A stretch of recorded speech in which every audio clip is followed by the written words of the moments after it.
जिखौ ड्राफ्टिंखौ गथायबाय बिनिफ्रायनो सिरि बेखौ नुदों दिल्लीयाव थांदों दिल्लीयाव थांनाय द्राफ्टआबो बे एखेयानो जागोन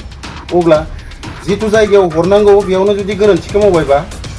आरो बिथांमोननि सायाव जाथिया मा फोथायनाय थागोन बेयाव ट्राइबेल संघ थाबाय जोंनि दुलाराय बर' फरायसा आफाद दं बिश्वनाथ डिस्ट्रिक्टनि बिथांमोना मानो बर'खौ दिनै खावनै खालामनो सानबाय थादों ओंथिया मा बिनि खारना मा जाथिखौ खौसे जानांगौ होननानै जाथिखौ खौसे बानायनांगौ होननानै सायावल' बुंबाय थानानै गिदिर गिदिर लेक्सार होबाय थाबा जागोन नामा बेयावहाय अल आसाम ट्राइबेल संघनि जिथु रिटेन पेड बेयाव होनाय जादों आरो बेयावहाय गोबां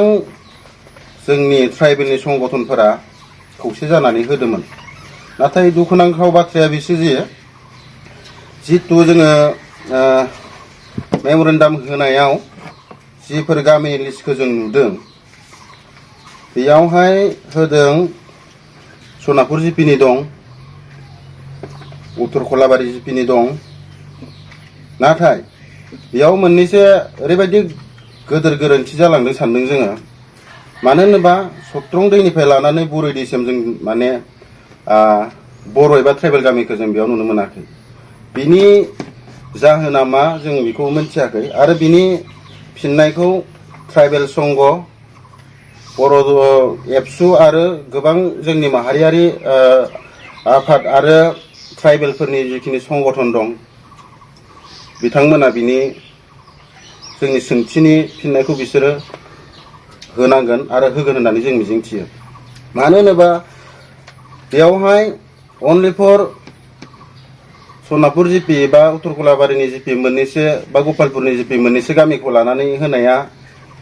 जोंनि नोजोरावथ' गफुरनि बर'खौ माने डिभाइड खालामनायसो बेयाव सोरजों खैसार जाजानानै सोरजों खैसार साजानानै माने बे ड्राफ्टिंनि माबाखौ मेमरेन्डामखौ बानायदों जोंथ' बेखौ मिथिला आरो जायफोर बे बिबानाव दं बिथांमोना माने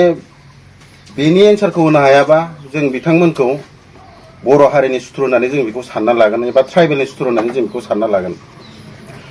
मानो होनोबा ओरै बालिजान जिपि आरो गोबां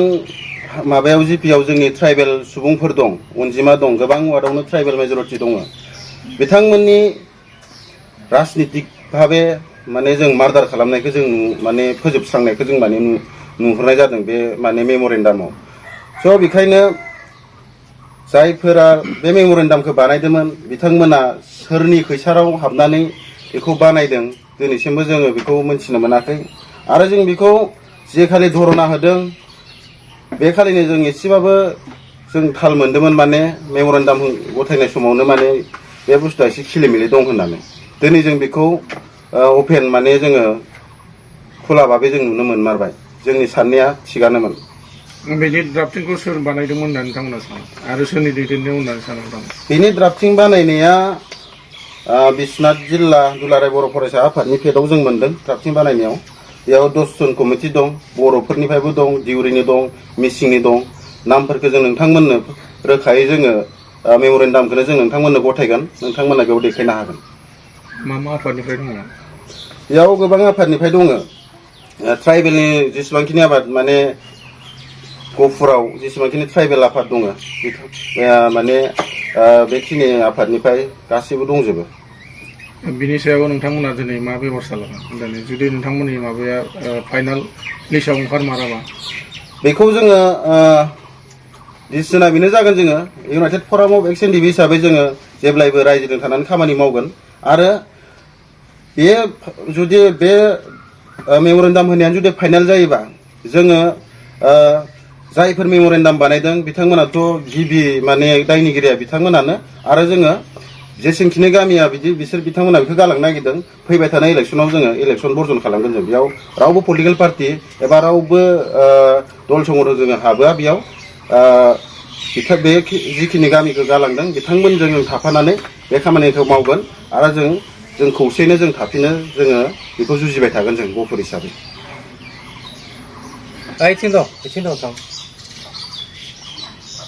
बबे आफादनि ड्राफ्टिंआ बेबायदि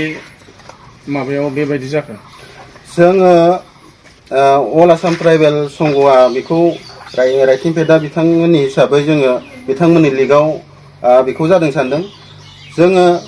बेखौनो होननो लुबैयो सोरबा लखिराम बसुमतारी सोरबा मुजिद फातगिरिनि बेक्तिगत बियो संग माने सम्पति नङा बियो बे ट्राइबेलसो बेयाव ट्राइबेल सुबुंनिसो बे जायगाया बिथांमोना सोरजोंबा बायजादों ना मादों जों बेखौ बुंनो थाङाखै बिथांमोना बेयाव माने हाबनानै बेले बेजे ट्राइबेलखौ सोखावनायनि जितु षड़यन्त्र खालामदों बे किन्तु बर' एबा ट्राइबेलनि थाखाय मोजां जायाखै आरो बेयावनो जोङो मोनसे खावलायनो लुबैदों जिहेतु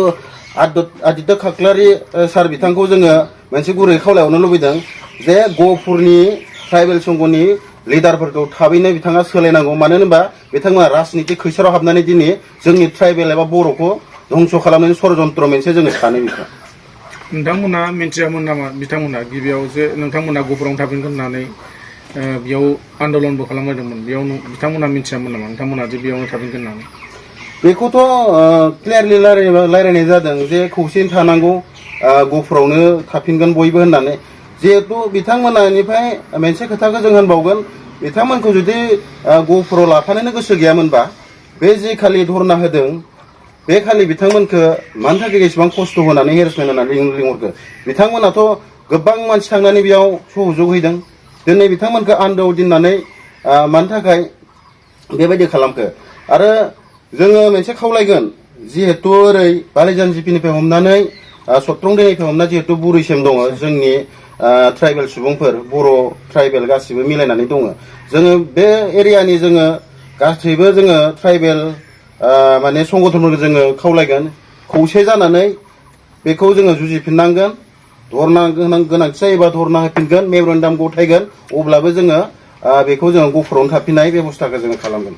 दा बेफोर गासिबो खामानिनि थाखाय बबेबा संगठना माबाफोर खामानि मावदों दिनैसिमथ' दासिमबो नुनाय मोनाखै जोङो जिखौ द्राफ्टिंखौ गथायबाय बेनिफ्रायनो सिरि बेखौ नुदों दिल्लीयाव थांदों दिल्लीयाव थांनाय द्राफाबो बे एखेयानो जागोन अब्ला जिथु जायगायाव हरनांगौ बेयावनो जुदि गोरोन्थिखौ मावबायबा आरो बिथांमोननि सायाव जाथिया मा फोथायनाय थागोन बेयाव ट्राइबेल संघ थाबाय जोंनि दुलाराय बर' फरायसा आफाद दं बिश्वनाथ डिस्ट्रिक्टनि बिथांमोना मानो बर'खौ दिनै खावनै खालामनो सानबाय थादों ओंथिया मा बिनि खारना मा जाथिखौ खौसे जानांगौ होननानै जाथिखौ खौसे बानायनांगौ होननानै सायावल' बुंबाय थानानै गिदिर गिदिर लेक्सार होबाय थाबा जागोन नामा सिङाव जे बिसोर बिथांमोना बेसे माने दन्दर खुरनाय जोङो बेयाव माने क्लियार जाफिनबाय दिनै दाख्लैनि जिखिनि 20 तारिखनि जिखिनि माबा इलेक्सन कमिसननि जिखिनि द्राफ्ट माबा बरनदोंमोन ओंखारदोंमोन समस्तिनि निर्धारित माबाखौ बेखौ नायनानैथ' जों माने गहपुरबाखि हिसाबै जों बहुत माबादोंमोन ट्राइबेलफ्रा माने गावखौनो बोखावबाय होननानै मोनसे ज' जालायना जों गहपुर बर' हाइस्कुलावनो मोनसे मिटिं जादोंमोन बिनि जाखांनायनि उनाव बरफुख्रियाव जानानै मोनसे कमिटि दादोंमोन बे द्राफ्टखौ बानायनो थाखाय द्राफ्टखौ बानायखांनानै दाला 3 तारिखआव धरना जाबाय धरनानि कार्ज'कुसि लाबाय धरना कार्ज'कुसि लानायाव एज ए हल बर'इ दैमानिफ्राय जोंहा सेसा दैमासिममोन माने मोनफ्रोमबो ट्राइबेल दिउरि मिरि कार्बि गासिबो ज' लोगो लानानै जों मोनसे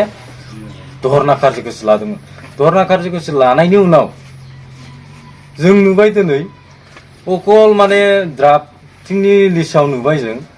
सत्रं दैमानिफ्राय सेसा दैमासिमनि जिखिनि नाम हाबनाय दं बिहालियाव बेल' दं सत्रं दैमानिफ्राय लानानै जोंहा दुलुं हमना ला बालिजान कृष्णपुर नलनिबारि गारिबिल आमजारुनि ओमफ्राय माबा बेफोर गासिबो पन्सायतनि जिखिनि ट्राइबेलफोर दं बिसोर फैनानै लैहोर लैहोर धरना होफैदोंमोन धरनाखौ होखांनायनि उनाव नुबाय जों दिनैसिम बे गामिया दिनैसिम हाबाखै जों बेखौनो बहुत दुखु मोनदों मानि थाखाय हाबाखै मानि थाखाय होनाय जायाखै बेफोरखौ क्लियारिफिकेसनखौ होना लानाया मोजां जाय बे द्राफ्टिंनि सायाव द्राफ्टिंखौ बानायदोंमोन बेखौ बुंना लानाया मोजां आरो बेयाव गोबां आफादफोर दंमोन बे जितु धरना होनाय दा बेफोराव थानाय माखासे आफादफोरा दायो मा सानदों बिसोर साननायाथ' एज ए हल जोंनि